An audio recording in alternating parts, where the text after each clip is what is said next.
Welcome to Hypermedia Today. I'm your host, Thomas Lasanki. Before I go into any information on what the podcast is and when it's going to appear, I want to give you a little intro into myself and why I'm doing this. So I'm a software developer. I live in New Jersey. I'm probably going to be moving around the end of the year though. So you might have seen me on Twitter as the publisher of a static site generator for Roam Research called Static Roam, and I've been also talking a lot about a service I'm developing for these static sites called Roman Garden.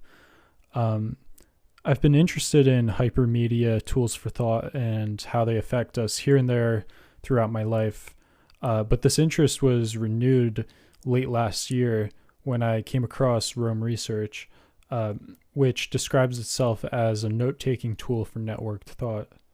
Now, I was coming from Evernote and Standard Notes, which are your sort of run-of-the-mill note-taking apps,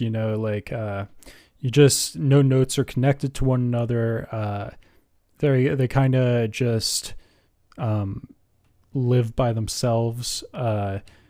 You can kind of sort of format them as HTML, but it's not super useful for actually referencing other notes. So when I found Roam, I was immediately intrigued. The backlinks and block references weren't really anything I had seen before. Backlinks maybe on like blogs and stuff, but they were pretty new to me overall, and the potential they had for changing how I captured and reviewed information was clear. So this renewed my interest in hypertext specifically at the time. And, most of us just think of hypertext as something in HTML where it makes a link appear on a page and you go to a new website,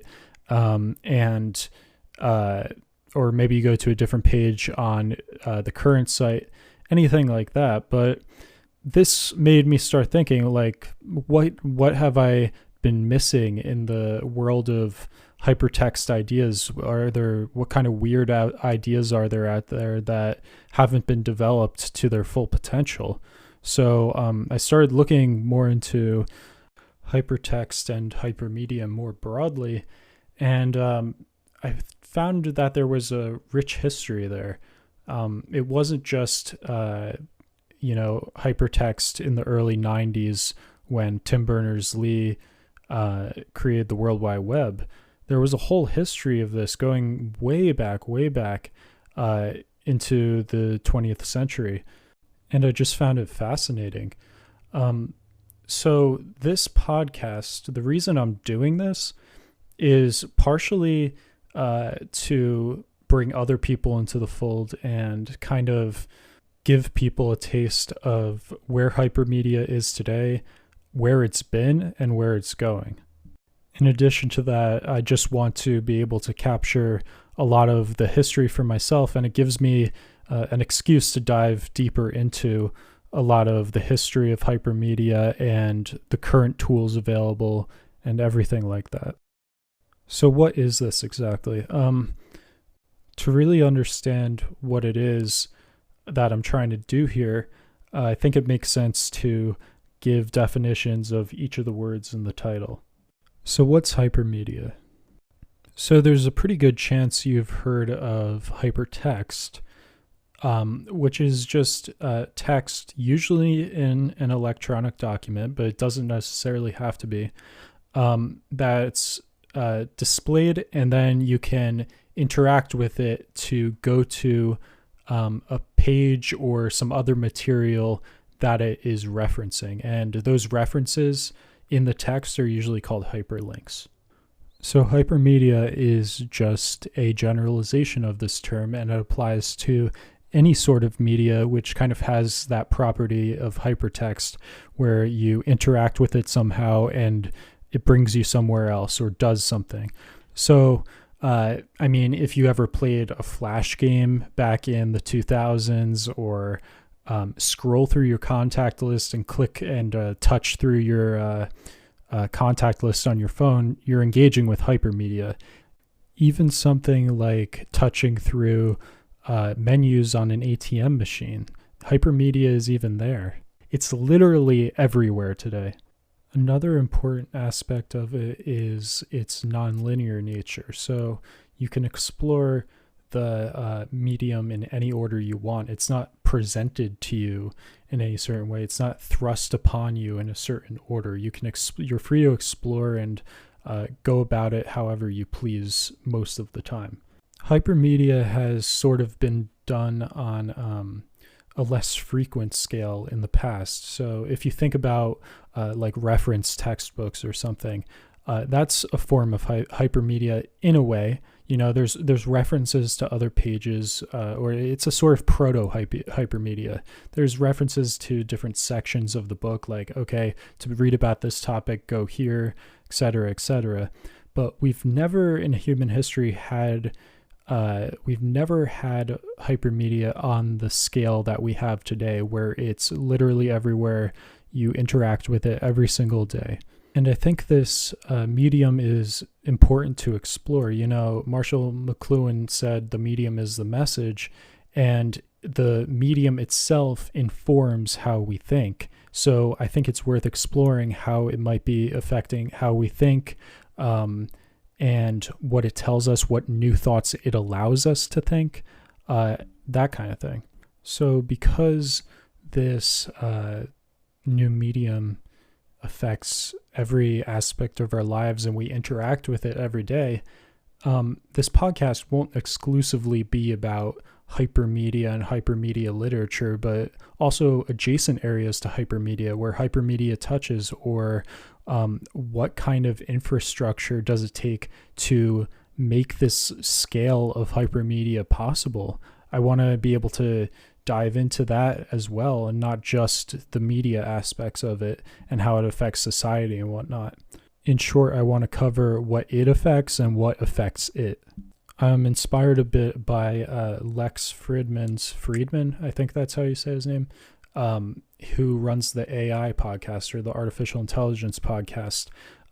He initially sort of had it focused around AI, but it's not exclusively about AI. It's about areas where AI affects things in some way, or what things could affect the development of AI. So that's hypermedia, but what about today? When I say today, I'm not focusing on just what's happened within the last week of hypermedia, because we need to focus on history as well, because we really need to understand yesterday, or at least know what happened yesterday, to understand today and to be able to predict where things are going in the future. So with that in mind, I have a few different kinds of episodes that I would like to do regularly. It is hypermedia today, so I'd like to focus on current products, current practices, current phenomena that are occurring in the hypermedia community.